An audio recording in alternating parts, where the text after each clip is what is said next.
E olha, e a alegria supera a expectativa. Obrigada. Muito obrigado. E é confortável, tá? Muito bom. Agora, já vou começar perguntando uma coisa bem pesada, né, para as pessoas entenderem que vai ser uma boa conversa. Tá. Antes de ser primeira-dama, teve campanha eleitoral. Qual foi o seu maior susto, a coisa mais terrível que aconteceu na sua vida antes de o presidente Bolsonaro ser eleito? Antes dele ser eleito, foi o atentado. Pois é, era esse o ponto. Foi algo que marcou as nossas vidas. Como é que a senhora soube? Em que momento, em que ocasião, onde estava, quando soube? Eu estava trabalhando, colocando janelas de Libras, acessibilidade nos vídeos dele de campanha. E recebi uma ligação de um funcionário falando que ele tinha sofrido apenas um corte, né? E que já estava tudo ok, já tinha ido para o hospital, já tinha levado os pontos. E depois o Flávio me liga falando que realmente tinha sido algo mais grave. Mas as pessoas que estavam ali no estúdio me blindaram do que realmente estava acontecendo. Depois os jornais começaram a noticiar que tinha tido perfuração de órgãos e que realmente ele corria risco de morte. Eu estava no Jardim Botânico, o senhor conhece muito bem o Rio, né? O trânsito ali também bem complicado, véspera de feriado, dia 6 de setembro. 6 de setembro. De 2018. As pessoas já estavam viajando, né? E muitos descem de carro. E eu fui correndo para casa. Eu me lembro que no caminho eu liguei para uma tia. Casa lá na Barra. Na Barra da Tijuca. No caminho eu lembro que liguei para uma tia aqui em Brasília, pedindo para ela, para a gente poder tirar uma passagem, para ela poder chegar logo cedo no outro dia, para eu estar com ele. Cheguei em casa assim, coisa de 10 minutos mesmo, nem pensei. Peguei uma jaqueta, uma blusa, uma calça, coloquei dentro da mochila e fui de carro para Minas Gerais. Quando Juiz de Fora está a 200 quilômetros do Rio, nem isso. Nós pegamos trânsito e nesse intervalo algumas pessoas tentavam ligar, alguns candidatos tentando se solidarizar com a situação. E a gente pegando também o alto, a gente não conseguia sinal, enfim, a gente às vezes parava para poder falar, porque vários se solidarizaram com a situação.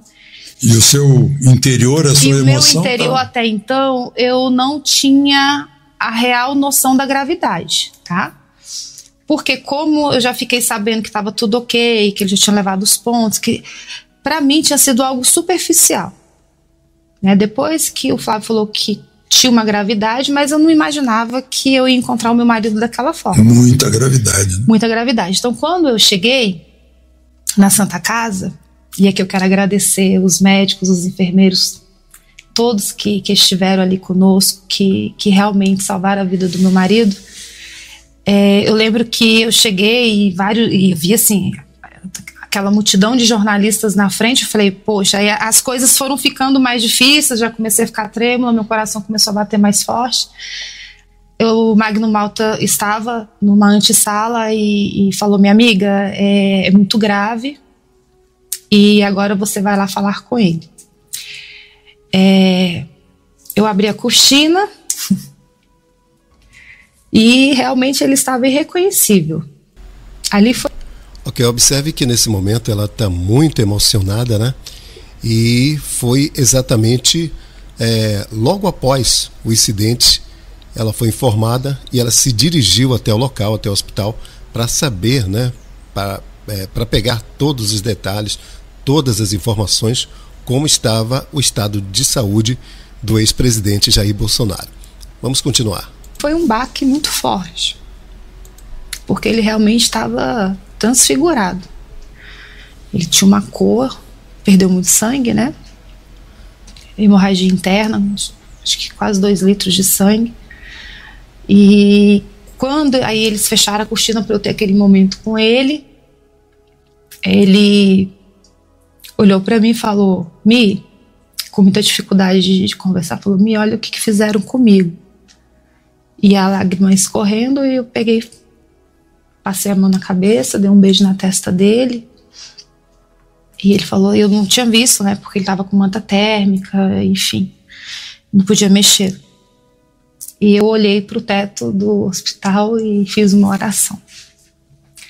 Falei para Deus, Senhor, eu sei que não caiu um fio da nossa cabeça e nenhuma folha da árvore sem o seu consentimento.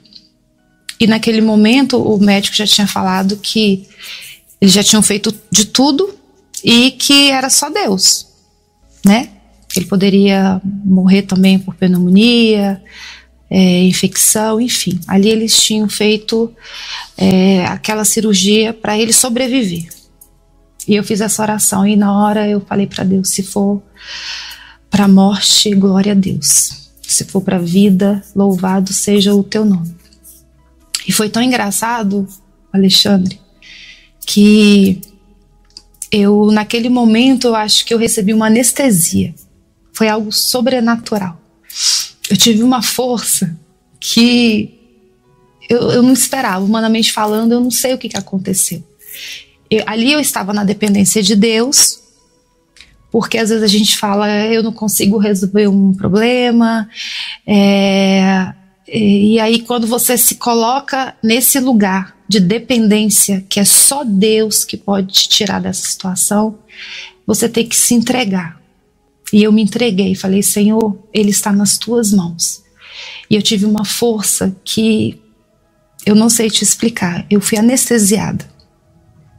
No outro dia, aí os meus alguns enteados estavam ali, no outro dia eu voltei para o Rio de Janeiro para acertar a minha casa. A minha tia chegou de viagem para cuidar da Laurinha. A Laurinha era criança, a gente não falou para ela. Eu tinha minha filha também pré-adolescente, a Letícia, e ela também estava estudando.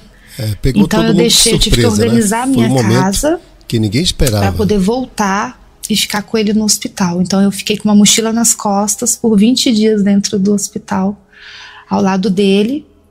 Eu vi todo o sofrimento dele, toda a dificuldade, um guerreiro, ele lutando para viver. E em todo o tempo eu vi a mão de Deus sobre a vida dele.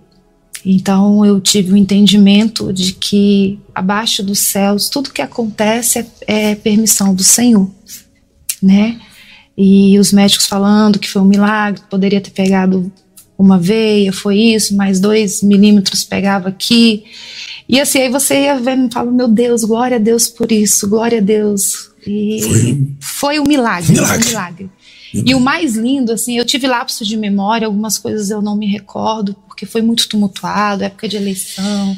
Algumas pessoas não respeitam esse momento, não respeitava ele estar numa UTI, a situação dele que era grave, então a gente ainda tinha que se indispor com essas pessoas também. E ele manifestava alguma coisa assim, uma vontade de voltar para a campanha eleitoral? Não, mas ele atendia as pessoas. E esse foi o problema, porque os médicos proibiam a subida. E ele queria ali, com muita dificuldade, na cama, ele queria fazer campanha para o candidato dele, o senhor conhece ele. Uhum.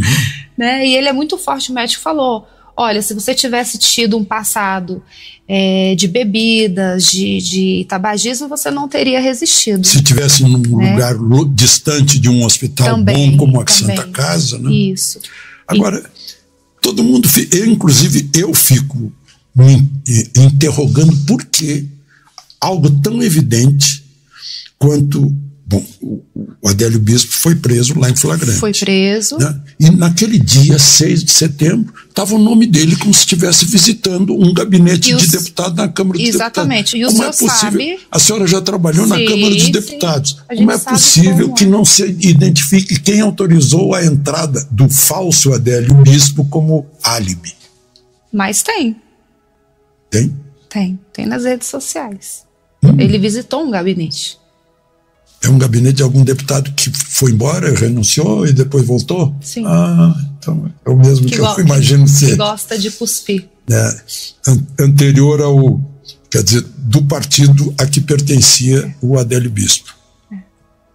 Mas será que teve mais gente envolvida? Porque ele não é um lobo solitário. Pois é. Ele não é um lobo solitário. Ele faz parte de uma matilha. ele faz parte. Tem muita gente grande por trás. Pois é, porque foi tão abafado. Uma filha de Deus, temente a Deus, eu creio na justiça celestial. Eu creio. Nessa terra não tem como você plantar limão e colher um moranguinho doce. A gente tem a lei da colheita. Se é algo que ficou oculto e que precisa vir à luz. Exatamente. Ainda é um mistério, né? A gente vê que realmente tem muita gente por trás desse atentado.